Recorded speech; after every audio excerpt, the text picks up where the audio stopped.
All right, let's get started. Nageenni isin haa dursuu jedheetiin ani akeekni kiyya har'a. Akeekni kiyya ani kan isin hubachiisuu barbaade. Fedhiin kiyya yaa Oromoo kiyya. Isin first and foremost jajjabeessuudhaaf. Karaa nagayaa qabaachuun akka qabaatan isiniif barbaada. Rakkoon irra dubbachuun kiyya. Furmaanni karakkoo hiikuu wal bira qabaachuu fi dhiyeessuudha. Hawwiin kiyya har'a kanu. Kanaafuu ammallee baga yeroo keessan qooddanii baga as keessatti argamtan isin hundinuu. Torbaan dabre waan hedduu irra haasofneetiin adda baaneemi. Yeroo san hawwiin kiyya ka guddaan isin hundi akka uf jabeessitan, isin hundi akka uf eegdan, akka uf hin daganne hawwiin guddaa qabaa ture. Uf kenna keessatti nageenni waan oomishuu barbaadee fi rakkoo qofa dubbachuu irraa hin barbaanne. Fedhiin kiyya asitti at least wal geenne, wal jabeessine, wal kakaafne, but rakkoon kenna hiikuuf akka wal tumsiifne. But yoo waa'ee rakkootti dhufnuu kana yeroo gariin rakkoon kana fagoo laaluu osoo hin tahin ufirra laaluudha. Yeroon hedduu we see the problems, we see it very clearly. Nutti mul'ata malee achi laallee achi fagoo laallee garuu akka nu bira jira ammoo hin arginu. Rakkoon nu bira jiru uf bira kanu qabnu kun maali? Kana isin gaafachuu barbaade. Rakkoon tokko nu qabnu qabsoon guddaan nuti irraanfannee jirru kamana keenya keessa jiru qabsoo guddaa karaa laafaan godhuu dandeenyu. Garuu ka irraanfanne maal akka ta'e beektanii? Any ideas? Oh, I'm looking.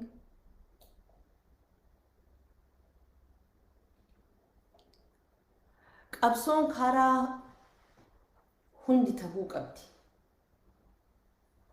Argaa jiraa deebisaa akka deebii keessanii takka takkaan dubbisaan jirallee.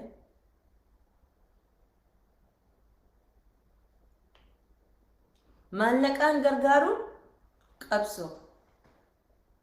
Bakka lolatti argamuun qabsoo kunis. Dubbatuun qabsoo. Haasawuun qabsoo. Yaaduun qabsoo. Waan hunda ummata ufiitii godhan martu qabsoo. Haa ta'u qabsoo keenya kanneen itti dalagaa jirra. Qabsoon mana keenya keessa jirtu. Qabsoo laafaa irratti dalaguu qabnu qabsoo akka qawweetti nu barbaachisuu beekna.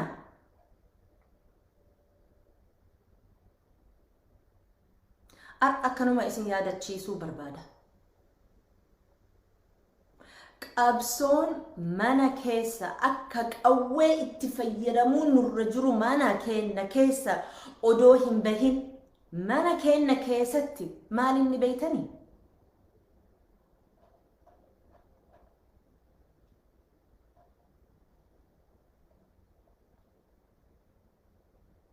Okay, tokkoffaa tokko ta'uu jedhan.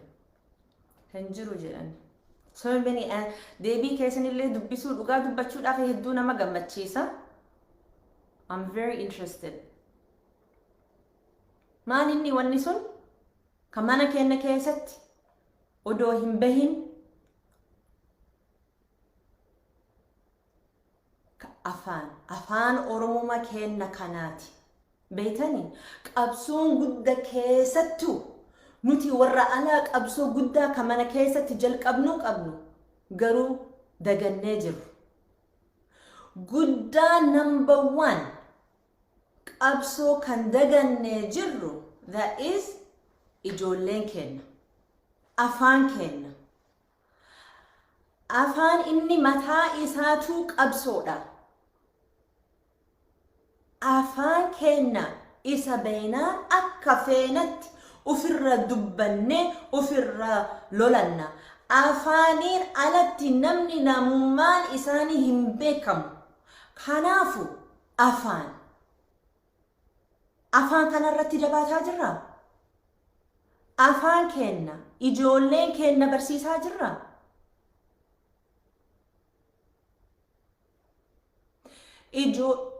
ijoollummaa kiyya irra hawwii kiyya namni afaan isaa akkamitti kaasuu qaba akkamitti guddisuu qaba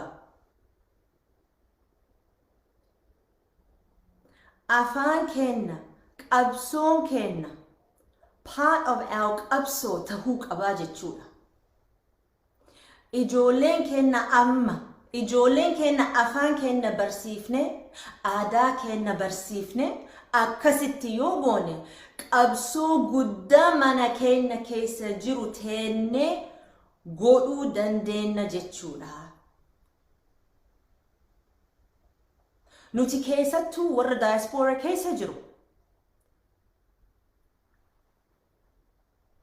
biyya biraa alaa keessatti ka guddifataa jiru ijoolleen kiyya bifa kamiitiin qopheessaa jirra eenyummaa isaanii akka beekan maal godhutu nurraa jira nuti namni guddaan afaan keenyas ni beekna aadaa keenyas ni beekna eenyummaa keenyas ni beekna garuu hagam takka ilmaan keenyatti dabarsaa jirra keessattuu ilmaan biyya alaa jiran rakkoon kana keessatti hagam takka ijoollee keenya yaadaa jirra hagam takka afaan ijoolleen keenya akka beekan akka baratan irratti dalagaa jirra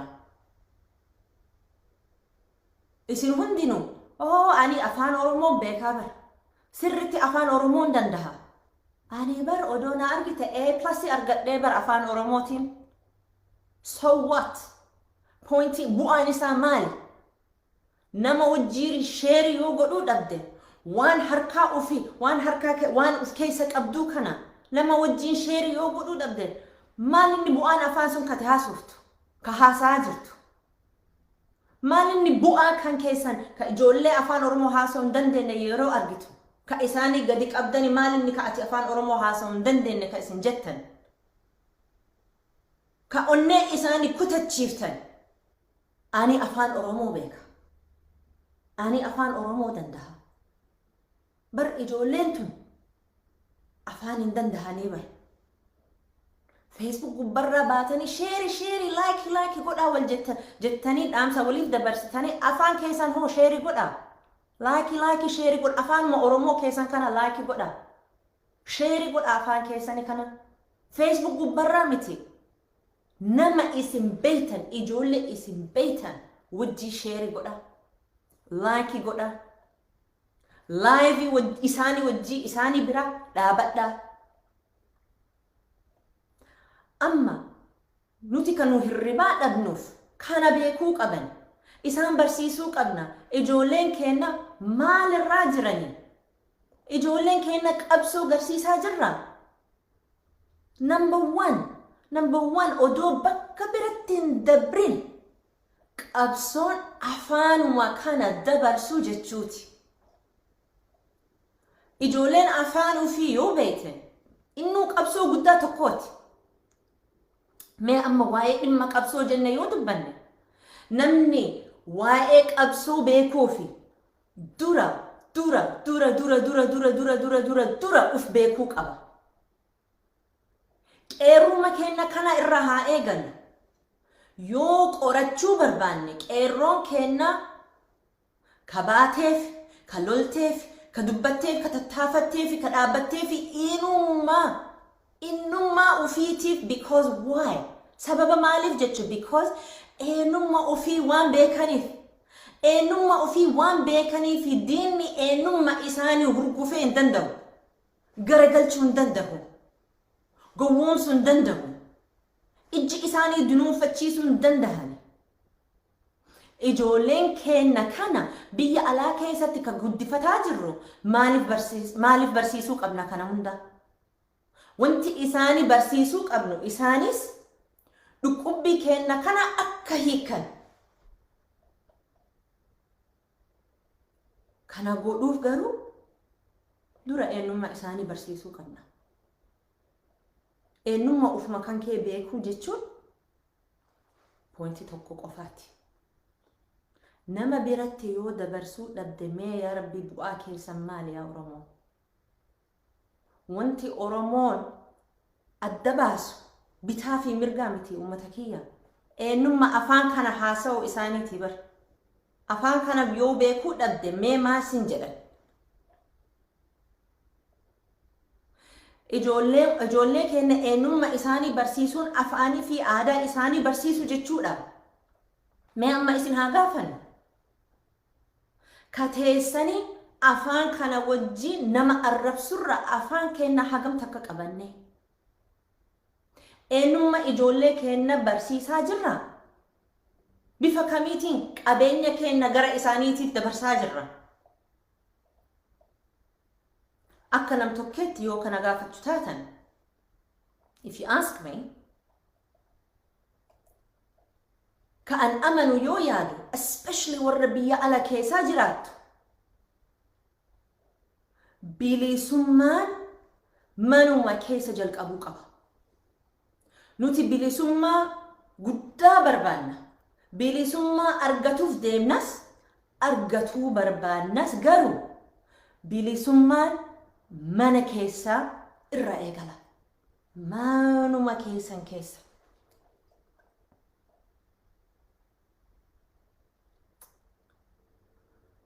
Meeti ijoolleen keenya. Nuti qabsoo dandeenyu godhuu qabnaa nuti. Qabsoo nu dandeenyu tokkoffaan ijoolleen keenya eenyummaa isaanii barsiisu. Kana jechuun kunoo qabsoo tokko addatti. Ani akka kiyyatti I had one dream, one hope, one aspiration.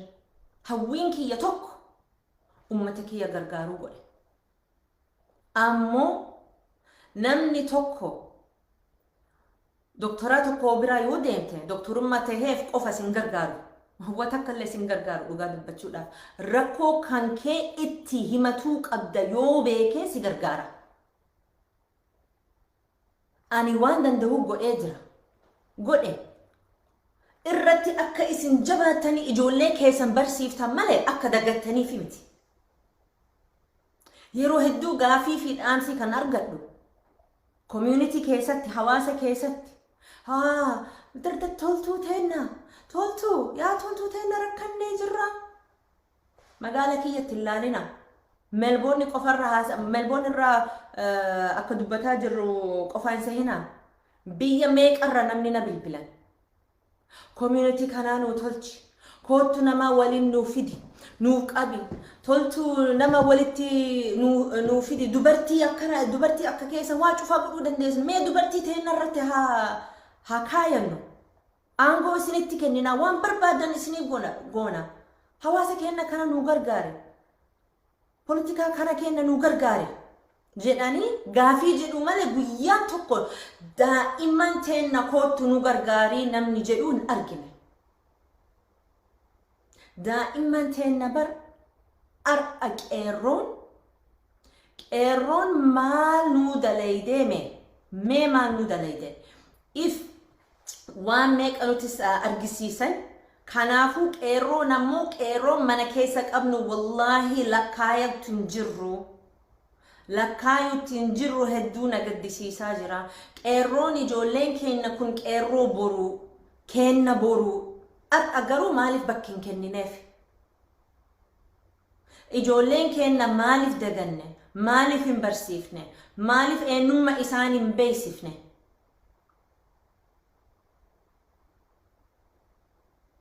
Anilleen haga yeroo hundaa kadhaga'u toltu nu gargaare kana nuu godhi jedhan malee ijoolleen keenya gargaarsa barbaaddi nama ka jedhamu hin dhagahu.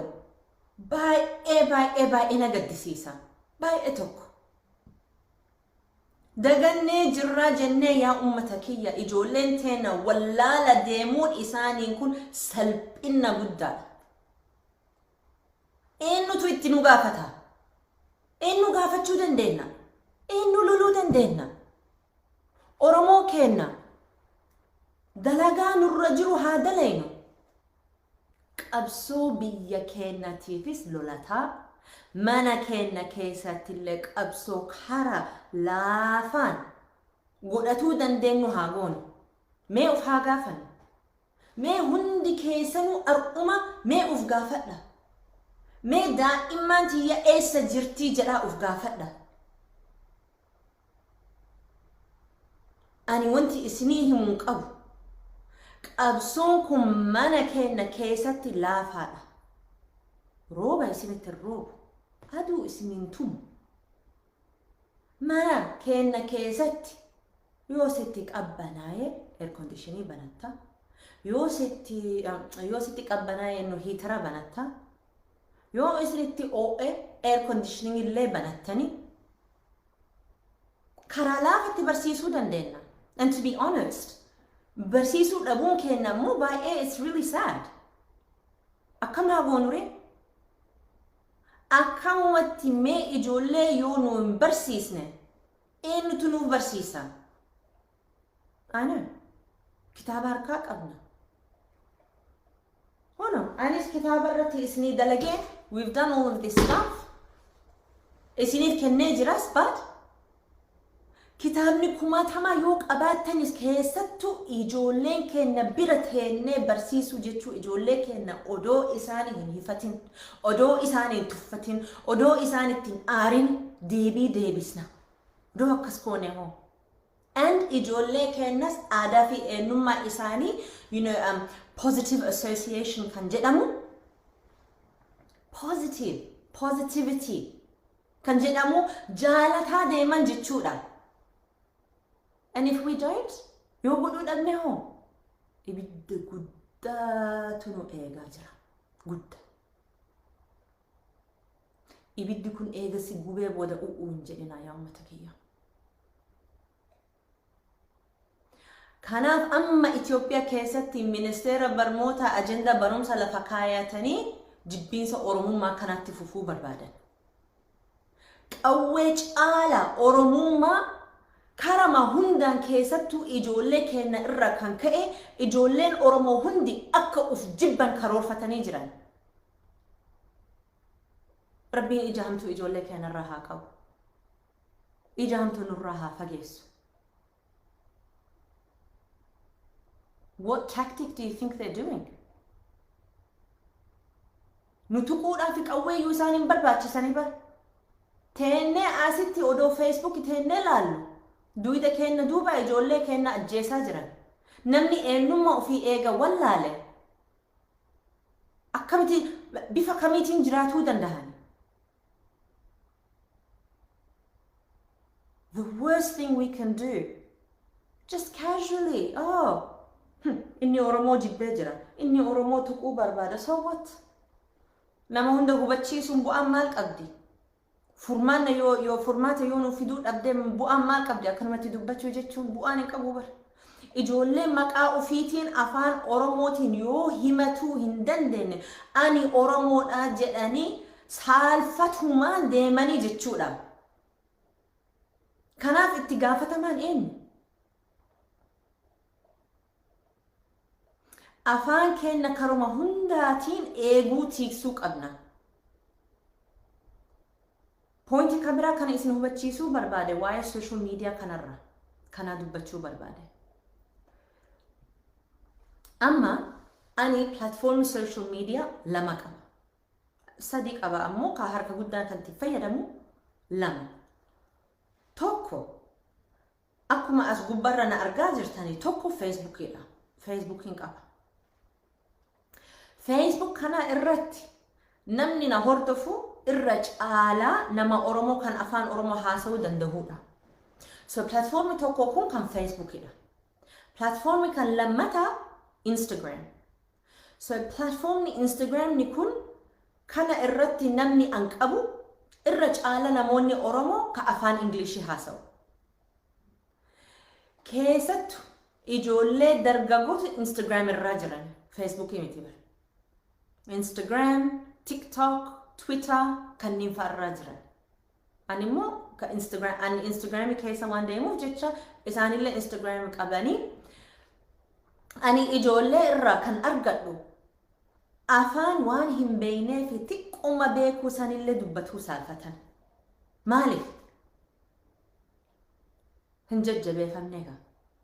Ijoolleen nuti afaan Oromoo hin dandeenyu jedhanii dubbatuun kun eenyutu itti gaafatama? Nutu itti gaafatama. Abbaa fi haadha ijoolleellee hin arrabsina.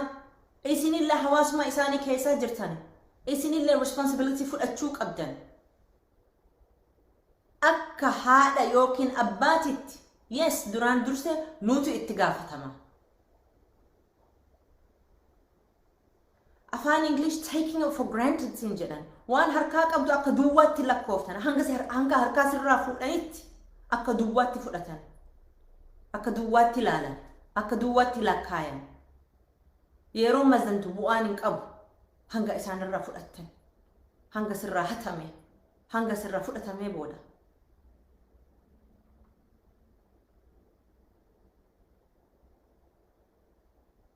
Kanaaf ijoolleen kenna ijoolleen hin beeknu nu hin barsiisne jechuun nurratti salphina ammallee salphina guddaati.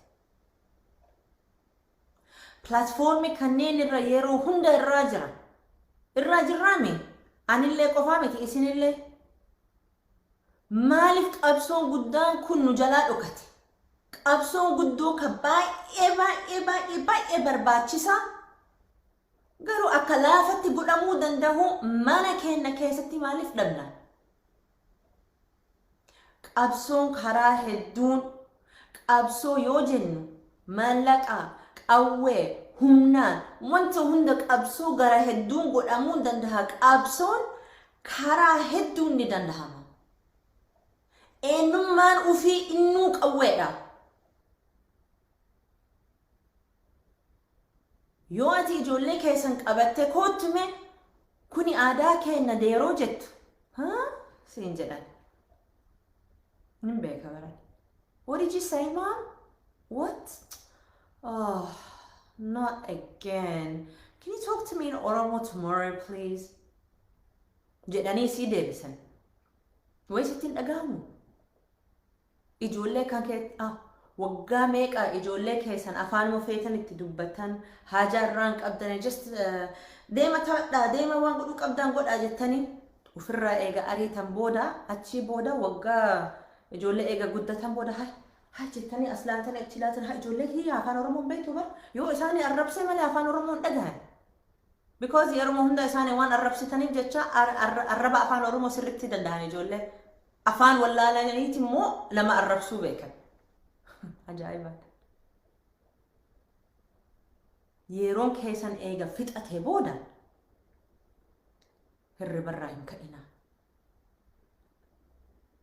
Jechuun waramiinis amma hirribaa kana keessa hirribarra uf kaasuun nurra jira. Ijoolleen dura uf gaafachuu qabna. Deebiinis numa keessa deebi'uu qaba. Qabsoon guddoo mana keenya keessa jirru irraanfannee jirra. Qabsoon guddoo kan nu barbaachistu qabsoon guddoo baay'ee nu barbaachisa. Garuu akka laafatti godhuu dandeenyu godhaa hin jiru. Mee qabsoo kana kan mana isaa keessatti dalagaa jiru an baratuu barbaada. Mee nama meeqatu qabsoo kana irraa jira godhataa jira natti hin fakkaatu. Ani waan arguu irraa isinii jedhaa jira nu hundu karaa dandeenyuun qabsaahuu qabna. Ani akka nama tokkootis biyya keenyattis bira dhaabadhee hundaanuu waan harka kiyyaatiin danda'e garuu qabsoon guddaa daganneetu jira. Sun afaan Oromoo kenna kanaati. Mee afaan alaatiin maal godhuu dandeenya? Afaan kenna eenyummaa kenna. Eenyummaan afaan dubbachuu qofaa miti. Namni afaan ofii beekee eenyummaa ofiis beeka. Ijoolleen teenya yoo afaan Oromoo hin beekne, yoo afaan hin beekne, eenyummaan isaanii faayidaan maal qaba? Mee wal haa yaadachiifnu. Rakkina tokko furmaanni isaa wajjiinis wal haa yaadachiifnu. Isin saalfachiisuuf kana dubbachaa hin jiru bara. Isin gadi qabuuf dubbachaa hin jirru. Dhugumaan ijoollee keessan afaan kana yoo barsiisuu barbaadan, I understand. Let's have some reality checking here.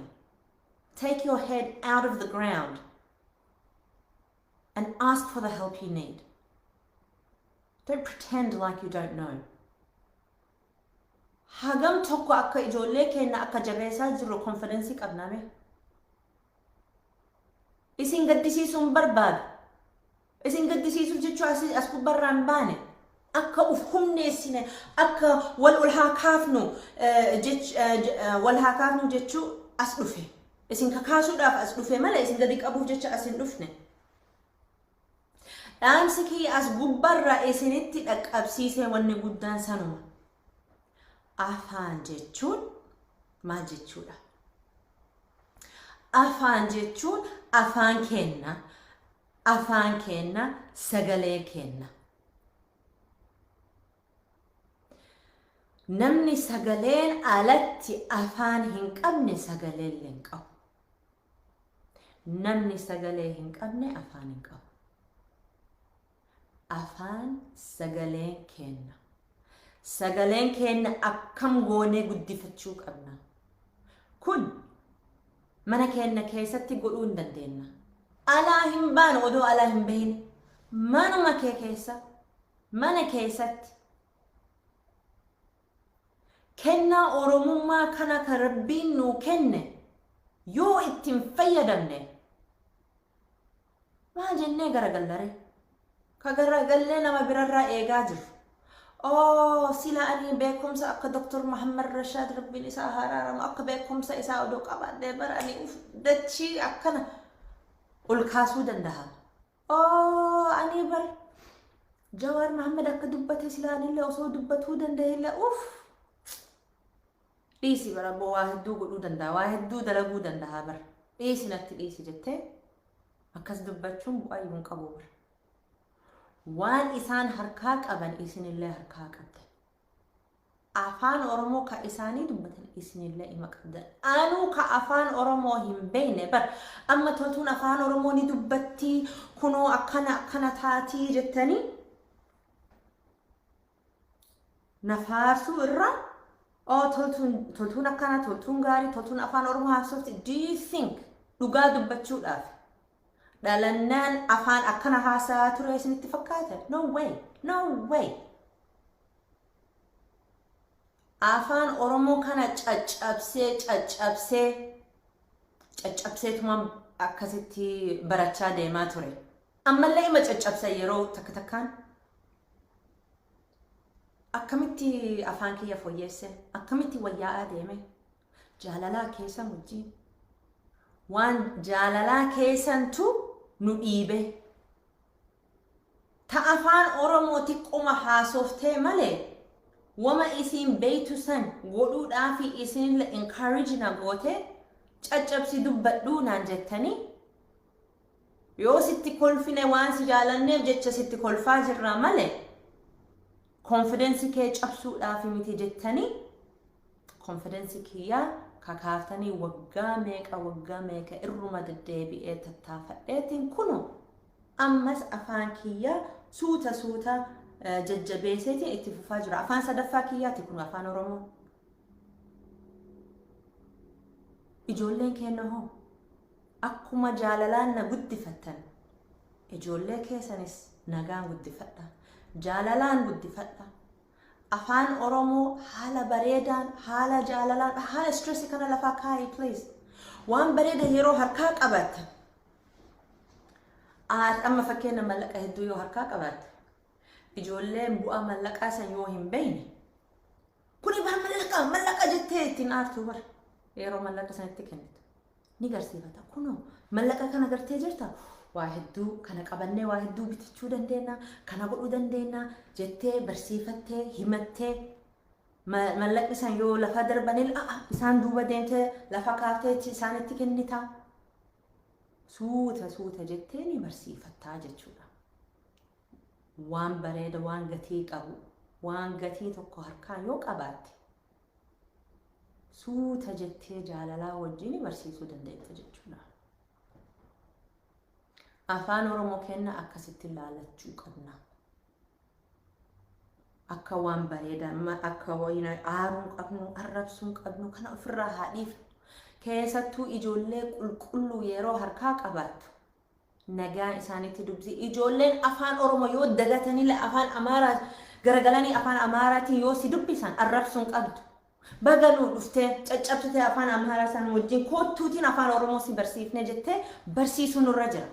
Malee maalinni kun afaan Amaaraa haasofte afaan Oromoo hin beekne jettee arrabsuun hamilee isaanii cabsuun waay?